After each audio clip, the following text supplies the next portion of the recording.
male, damare, kenanyamare.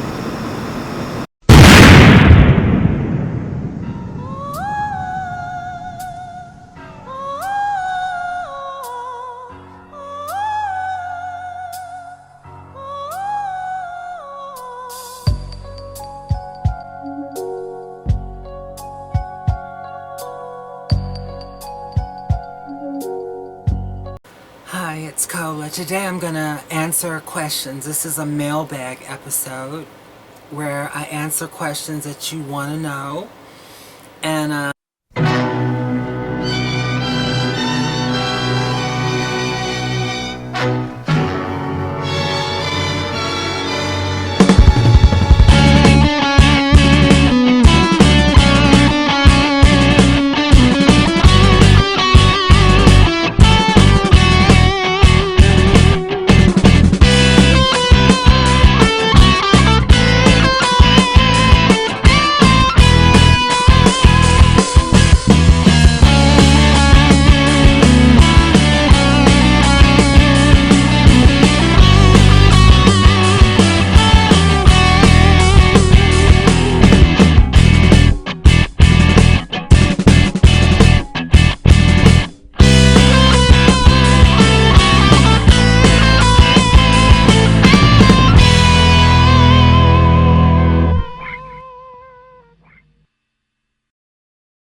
Hi, it's Kola Boof.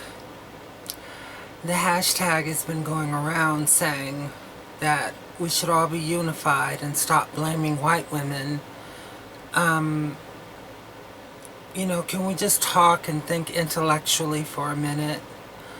What white women feminists don't understand is that as long as there is a paradigm in this country where they are treated totally different than other women, there's always going to be a resentment. This is the same thing I try to explain to mixed and light-skinned women who don't understand why it's continuously an issue where, they can't be seen as just black women and just united with black women without all the...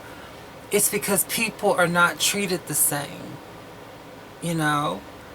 Rich people are not treated the same as poor people in this society. Everyone in this society is treated differently and separately. White women in this society are no different than white men. White feminists try to portray that they are less racist than white men and that they're less, but it's really, really not true. White women benefit from white supremacy even more than white men. And, until that is addressed, until that changes in some way, it's natural for human beings who are treated worse than you, aren't treated the same as you, aren't respected and given the same representation as you, are going to really resent you. If you're the person who's always represented, who's always up there talking, always got the camera in front of your face, always visible, while there are so many other types of women invisible and not seen and don't have a voice, then they're going to resent it when you come along saying, snap, snap, let's all get united. I'm really tired of being accused of, you don't like white women, you're just jealous of them, you don't like mixed race, you don't like, it's total bullshit. I'm not jealous of them. I am sick of the oppression in the society of people who are different, and especially black women, because I am black and I'm African. So, of course, I, as an Egyptian Sudanese American woman, really, really, and like I said, again, one thing I've always resented from white women feminists and white women who, in Africa, you know, a short story I wrote calling them favor lady, because they always think that they're doing everybody a favor. You know, they think that they are improving our lives, when actually a lot of the times white women's presence makes our lives worse. And they don't see that because it's really a conundrum, and it's very sad, because I do genuinely believe that there's a lot of white women who want to help other women and want to reach out to other women and want to be good in the lives of other women and do so much for other women. But the fact remains is that they get to go home and be white. You know, they get to be treated as white, even amongst our own people. They get to have so much privilege and be so, you know, the darling of everything because they're white. And it's not because they're good people or better people, or, you know, which is what they think. You know, they think, well, it's just because I'm such a great person that, you know, I have all this privilege and so much right goes more for me than these other women, and I'm treated so much better, and I have a much more of a bigger platform, more visible. White women don't even notice that they are presented as like the symbol of all women, which is very insulting and totally not true. And, you know, but they don't even notice that because they have so much over-representation. They are so overrated and so everywhere that they don't even notice that, you know, that they have all of it. They don't really know what the privilege is. You know what I'm saying? And oftentimes being able to define someone else, being able to define someone else and being able to tell someone else where they fit in, or what they should think, or what they should feel, or what they should do, and, you know, all of that is the privilege. That's the privilege. And so it's just very, very, very sad that we have all these levels in America basically based on some form of light skin and straight hair, starting with Caucasian on down. You know, the black women who first came to this country like 400 years ago were jet black with short cropped nappy hair. Well, the women who look like that are still in the slave's position in this society. Notice that. Notice that all of the gains and everything that has happened in this society have happened for women who are of lighter skin, straighter hair, all of that. You know, look at the beauty products. Carol's Daughter. You know, I don't buy Carol's Daughter. You couldn't pay me to support Carol's Daughter.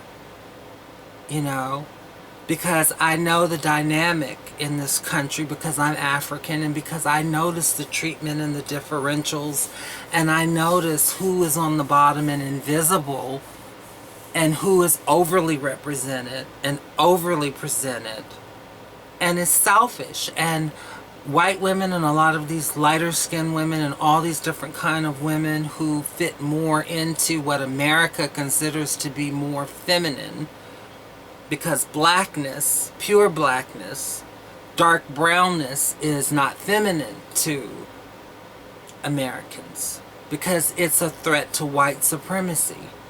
You know, they don't want black babies born, they want the lighter babies born. And so, with that being said, the other women who are as closer up to the lighter spectrum, they hog up life. They hog up life. And are very selfish and don't notice, and, you know, give lip service to privilege, and they give lip service to everything, but they don't do a damn thing to change the system or the status quo. And they despise women like me. They hate me for actually having the audacity to say in public what the dynamics are, what the system is, and to say that it's wrong. And to not recognize them as the positions they've been put in. You know what I mean? They despise a woman like me who does that. You know, so much of their trying to silence and discredit Kola Boof is because Kola Boof is one of the few people who's speaking truth to power, really and truly speaking truth to power. You know. So you have people who claim to be doing the same thing, but, you know, make comments negative about me. Okay.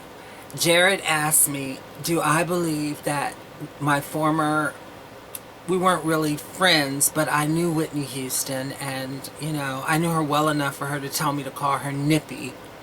And she felt that we talked, we were always hoarse. So she felt we had a similar speaking voice, and she really, you know, liked me and I liked her. She invited me to her album release party and, you know, met me more than once to talk about Osama bin Laden. So this person, Jared, is asking me, do I believe that Whitney Houston was murdered? And I have to say yes. You know, I don't talk about it, and I would never really tell anybody in detail things that I think. But, you know, coming from the world of Osama bin Laden and the type of men I've known, al-Turabi, and other men that I've known, and also, and when I say this, what I'm saying is basically power structures, coming from power structures, capitalism, money, and all of these things. I always worry that this line is too thick, because I don't really wear makeup. I just sort of outline my features. I define my features, and then I don't really wear makeup. So anyway, answered another question. But yes, I do think that Whitney Houston was murdered. I can't prove it. It's just a feeling. I read the coroner's report, and the bruises and all the things that happened to her body, and the way she was found positioned, and so many things don't make sense to me. It doesn't add up. And then she's surrounded by so many people who were shady and scandalous people.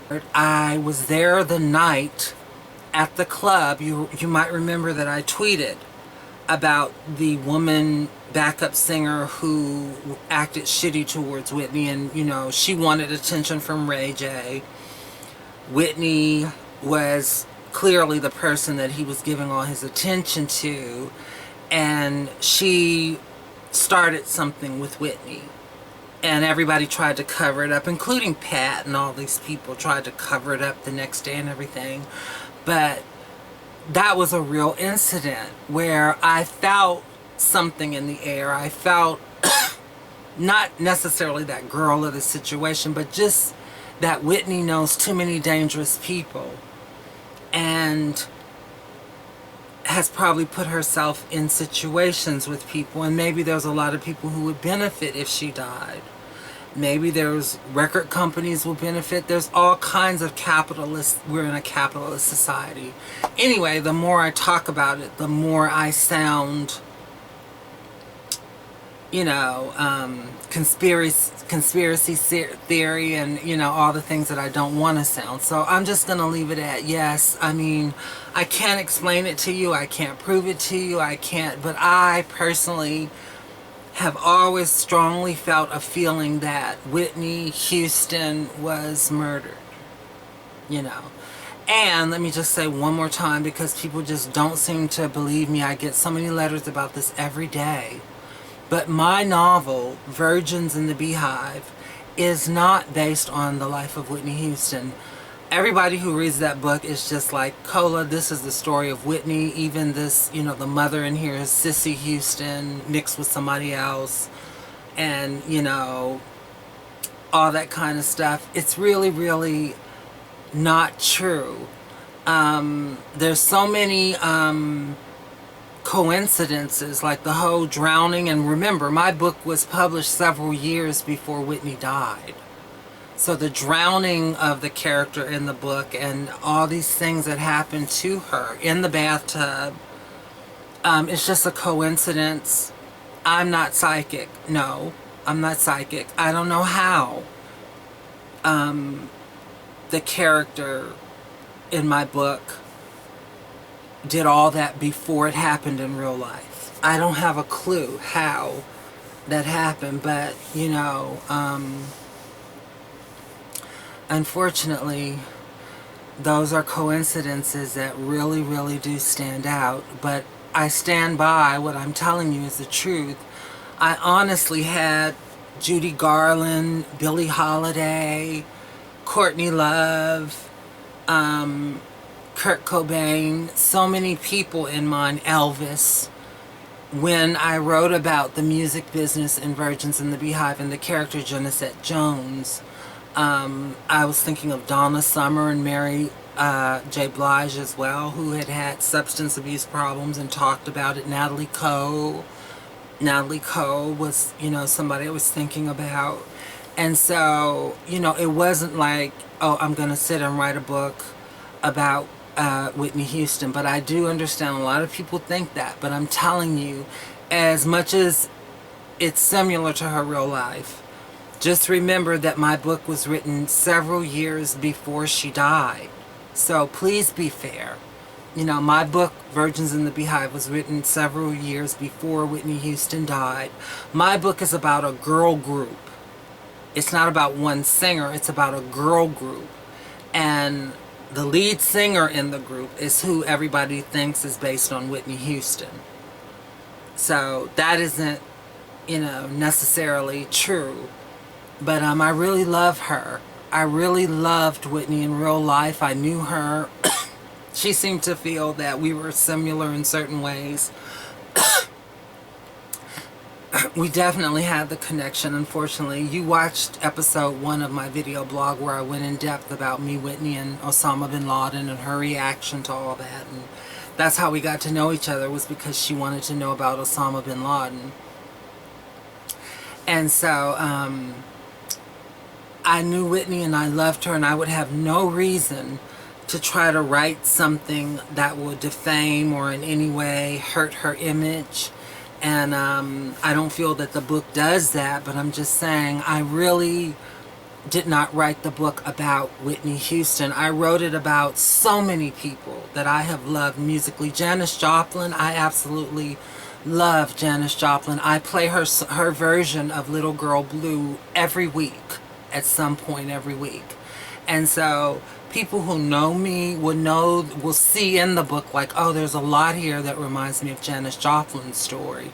There's a lot here that reminds me of Judy Garland. There's a lot here that even reminds me of Diana Ross, who is actually my favorite singer. And so, you know, Dionne Warwick is in the character. I mean, the character is based on so many strong women. You know, people think Athena Hornet in the book is Mariah Carey. That always makes me bust out laughing, that people think that Athena Hornet is Mariah Carey. But I love Mariah Carey.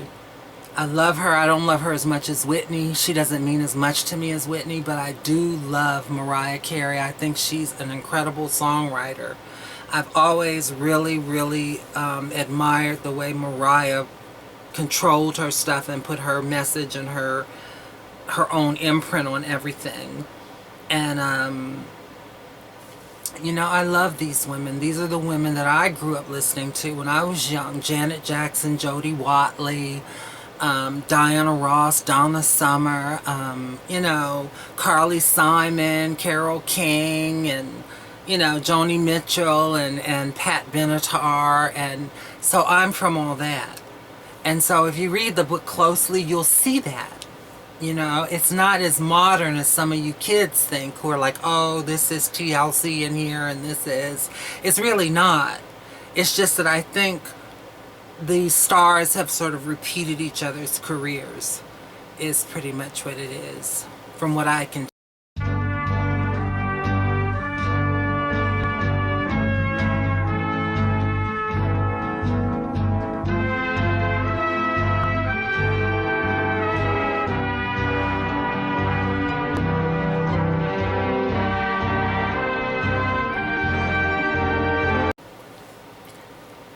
Dear Kola, I noticed that a lot of other black women feminists, black writers, black women writers, and black women bloggers make very negative comments about you and don't seem to like you. Why is that? I really don't know, because I don't know those women or those people. What I can say, since I don't really know, but what I can say I feel is that there is a combination of things. Something that keeps coming up is, you know, I give an African woman's perspective often on a lot of issues.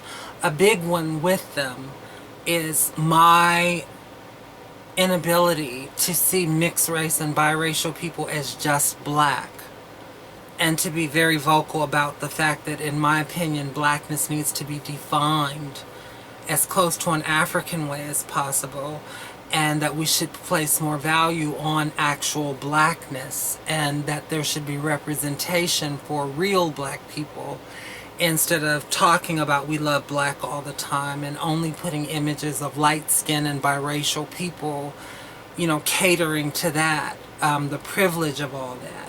And so, because I very strongly, in a way that black Americans have never witnessed before, they've never witnessed someone attack it so forcefully as I do, and so openly.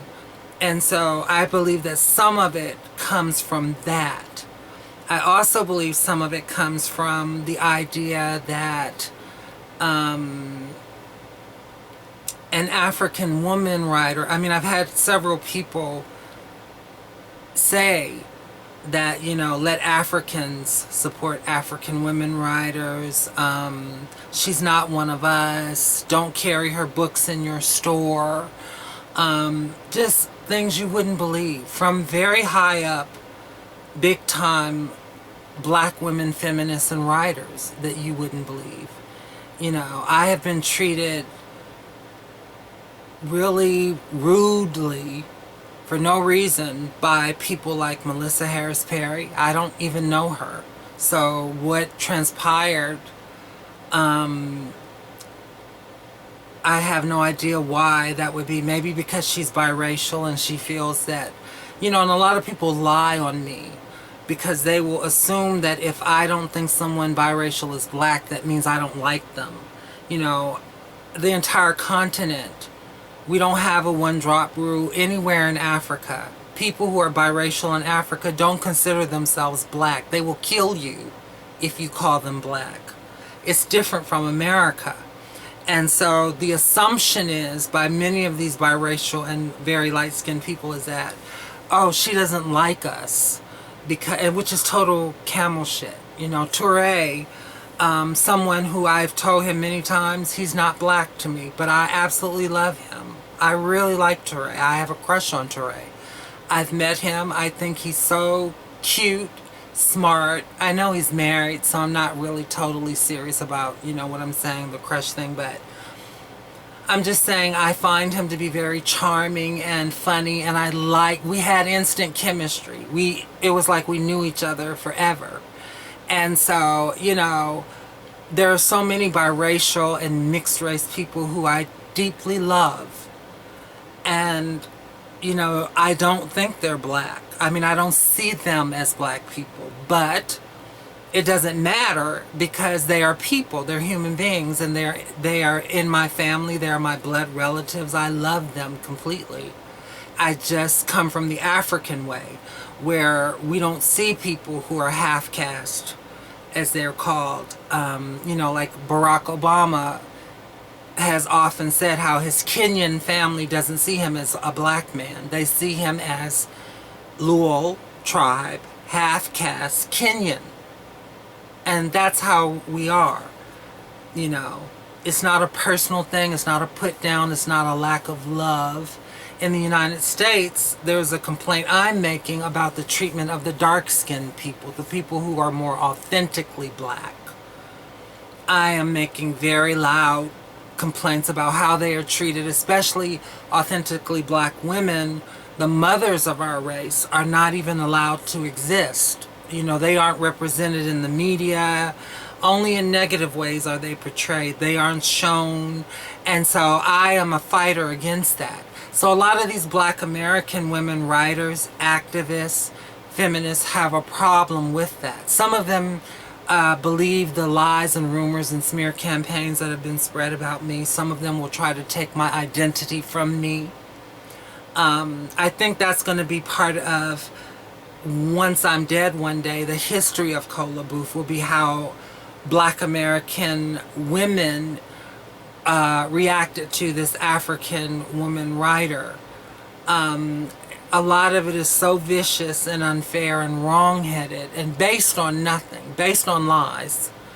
So based on lies. But they just feel justified. Terry McMillan is another person who was really rude to me for no reason. I don't know her. And I've expressed nothing but love to her and about her. So I can't imagine why. You know, and of course these people are much bigger than me. And so, you know, they feel justified, I guess, and they feel like they, you know, but you know how time handles things, and you know how everything works. And so, you know, a lot of the nastiness, the woman who runs for Harriet is another one who I've never done anything to her, you know, and I just feel it's jealousy in so many ways. I was getting so much attention because I'm sort of unique from the other Black women writers, being Egyptian Sudanese, being that I speak 7 languages, and, you know, being that I have a different perspective to add to things, being that I bring out so many different things, I felt that the attention, because, I mean, this was literally said, well, she's not the only writer, she's not the only this, you know, on Twitter they would say this to other people, you know, don't tweet her, don't, you know, this, block her, total, you know, she's a whore. And, you know, she slept with all these famous men, so she's a star fucker. You know, all the kind of vicious vileness based on nothing. Like I'm saying, I mean, listen to what I'm telling you about what I have said. And another thing is that I am not a pushover. If you bark at me, I will bite you back. And so a lot of them can't stand that, oh my God, like Dr. Goddess lied on me. This woman calling herself Dr. Goddess on Twitter. She's like a vaudeville performer. You know, that's what I call her. But she was really viciously lied on me, and they don't look at that she started it. All they look at is that Kola viciously attacked her back. And of course, I'm going to be way more vicious. Of course. You know, and so it just comes out looking like, you know, but they've been hostile to me is what it really is. They've been hostile and, you know, not accepted me. To me, it feels like I've been adopted from my country, brought over here by these people, and then not allowed to be in the family. You know what I'm saying? A biracial person is welcome in the family, but not an African. And that's so clear to me so much of the time. And just general hate shown. And then I remember a lot of them were always making jokes about I was so ugly and unattractive, and I look now as I've always looked. I've never had any plastic surgery. This is how I look. But I'm not ugly. I'm very striking. I'm over 6 feet tall and very pretty, and I have a great body. And so when I go places, people notice me. I'm extremely noticeable. It's impossible for me not to be. But there continues to be the vicious, she looks like a man. She, oh, she's blah, blah, blah. Or she's blah, blah, blah. Or, you know, jealousy, just envy. Because I've done nothing to those women. I've done nothing but supported, promoted, and stuck up for Black women. All my books bring to life Black women like I don't know what author does. You know, my books are hellified great writing, and they affirm Black women and our humanity. And so why these other Black women can't appreciate that, or have to make up imaginary beefs that don't exist, or imaginary stuff, or reasons for hating someone, or just being, like I said, the women I mentioned, I had never met them. I had nothing but love and and I was praising both of them when I was rudely treated. You know, Goldie Taylor is another one who really, I don't like her now because, you know, the anchor, I don't know what network she's on, I can't remember, but, you know, I was really nice to her and I was telling her how much I love her work and appreciate her, and she just totally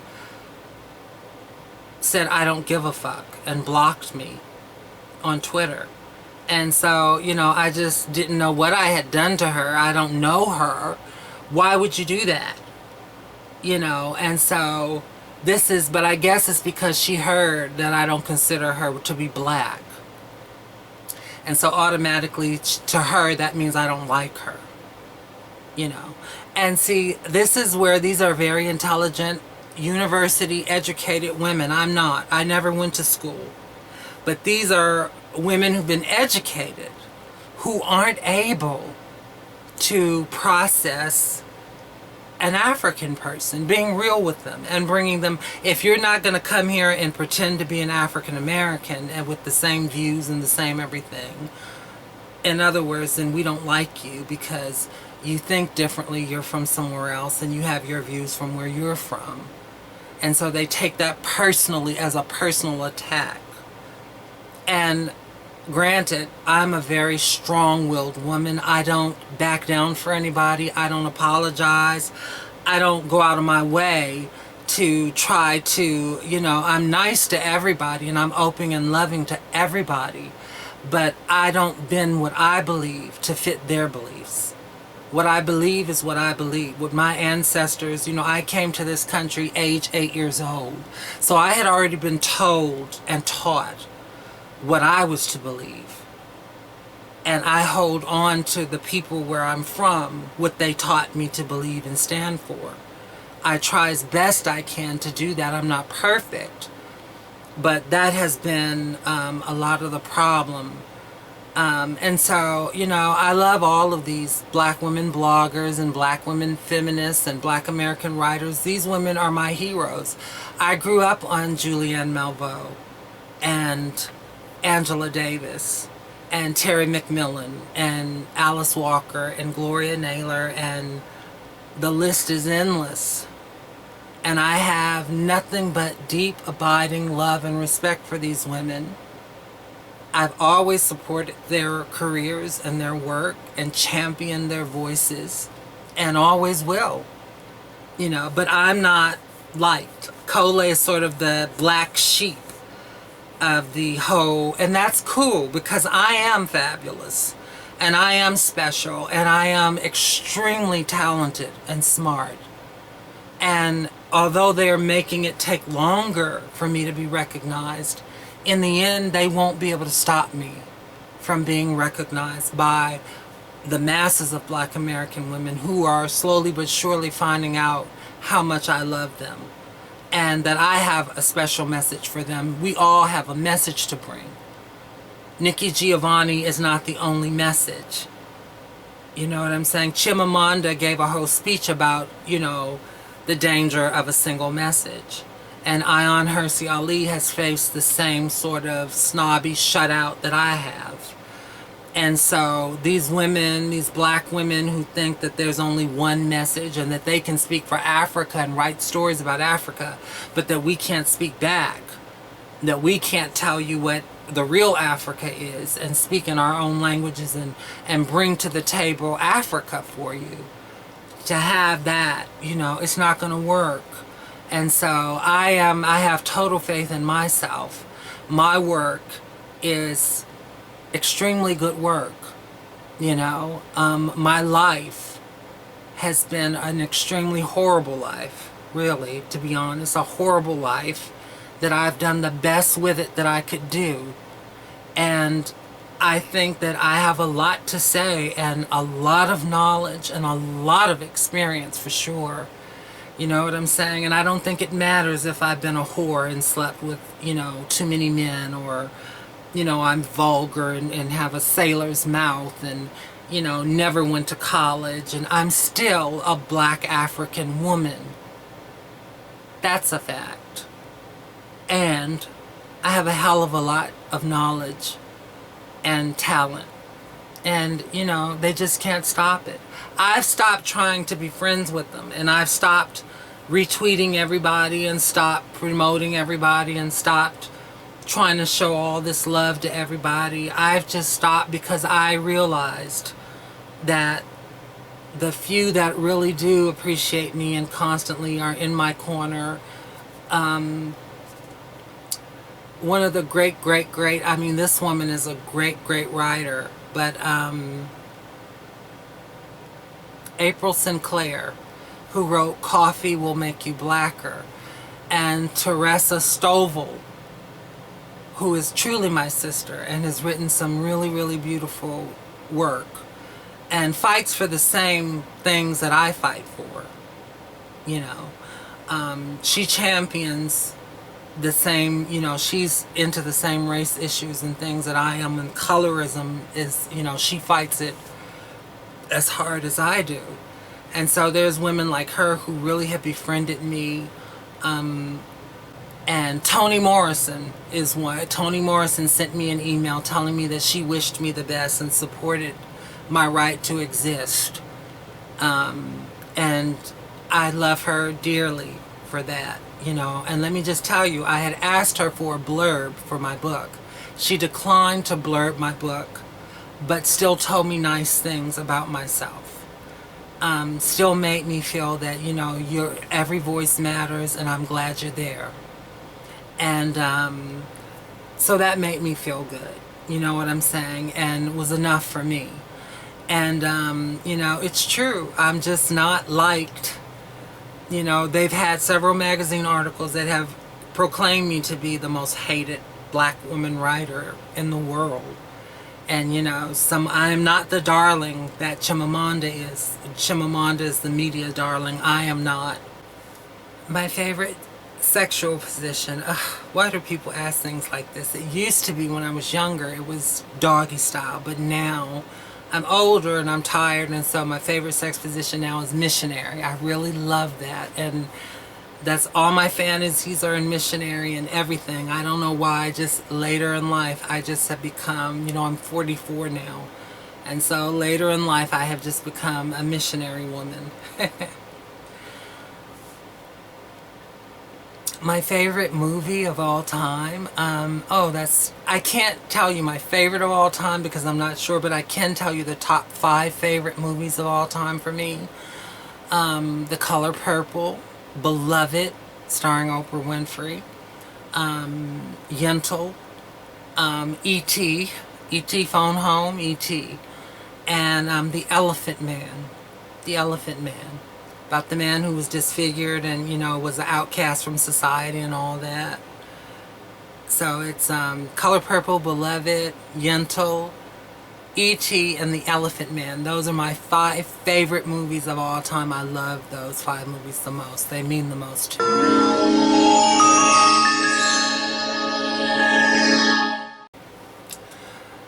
What is my publisher, Johnny Temple, really like, and what is it like to work with Johnny? I don't really know Johnny, my publisher. I mean, we live 3,000 miles apart. He lives in New York and I live in the Los Angeles area of California. I don't know Johnny that well, and we just, you know, we work by email when we edit the books and stuff, and so I can't really tell you anything. I know he used to be a rock star, and I know he loves my writing. I mean, he really loves my writing. He's told me that, you know, he can see that I'm a great writer. Johnny rescued me from oblivion, career-wise. I was just in the, you know, gossip columns and, you know, was not being listened to, and had written amazing work. Like he said, I had written amazing work, but my work was not being distributed, and there were very few people who knew about my actual work. I was known as Osama bin Laden's mistress, and, you know, just, you know, really disrespected and not liked. So Johnny Temple caught my falling star, as far as my career goes, and has done a lot to put me, he put me in the libraries. He's made people respect me as an author and take me seriously.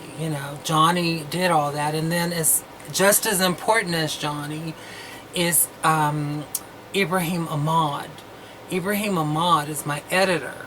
Johnny is my publisher, and they both work with me. It's like, I think of us as Burt Bacharach, Hal David, and Dionne Warwick. I know that's silly, but that's how I think of us, because it's them two, and they do everything for me, and they have just put me out there, and they've really supported my work and supported me. They are just the best editors that I'm extremely lucky and blessed, and whatever. Fate has been on my side, because I really a few years ago thought, oh, I'm going to die of cancer, because at that time I had brain cancer and was, just suffering so much and just feeling so unloved and unheard and unappreciated. And so I'm very lucky that they popped up out of nowhere. And, like I said, Johnny Temple caught my falling star. We had lunch, and he was just loved everything that I wrote and thought I was just a great writer, and was very impressed with my personality and my salesmanship and all that kind of stuff. So really, Johnny has made me a star, and a star on the rise. I'm a new star who's on the rise, so to speak, because of Johnny Temple and Akashic Books, and I'm so grateful. But I honestly don't know him. That's all I'm saying. I don't really know Johnny enough to, answer the kind of questions. My New Year's resolution is to love myself more, and to be healthy and eat right, to keep my diabetes under control. To really work hard on my books and get my career going, and there's so many heights that I would like to reach, and I feel I deserve to reach, and I feel I deserve to be heard. And so, I'm just going to keep working hard at it. And my New Year's resolution is that I want to love people more. I want to be good to people, and I want people to know how much I love them, and to express it more and find ways to make people who think I hate them and think I don't love them know that I really do love them. And so that's my New Year's resolution. On January 4th, I'm going to have a special soap opera edition of Time with Kola. I'm going to talk all about my time working at the soap opera. So if you want to know how it was to create E.J. Demira, who I'm extremely proud to be the mother of E.J. Demira on Days of Our Lives. Some of you might remember the New York Post story, because the New York Post did an actual story about me creating E.J. And, I'm going to talk in depth about what it was like to work at Days of Our Lives, which is all good stuff. I'm not going to bring up anything negative, but just very interesting stuff about Days of Our Lives. The negative stuff will be more about Young and the Restless when I worked there. And I have a whole lot of stuff to tell you about the soaps and where I think they're going and what needs to be done, and just what it was like to work on the soaps. And that's going to be January 3rd. Friday, January 3rd is my special soap opera edition of Time with Kola. It's Friday, January 3rd. And then on Sunday, January 5th, I'm going to go in depth about what it was like to live with Osama bin Laden. People have wanted to know, what was it like to be Osama bin Laden's mistress? How was that? They want details. How did I get there? Why was I there? What happened there? What was he like? And they want to know really, really what was he like. And so this is not going to be the usual cartoony type thing. This is going to really be in depth me talking about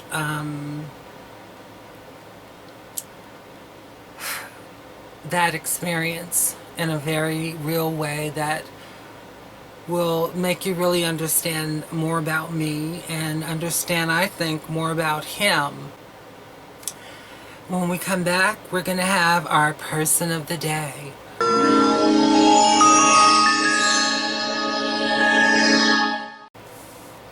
Hi everybody.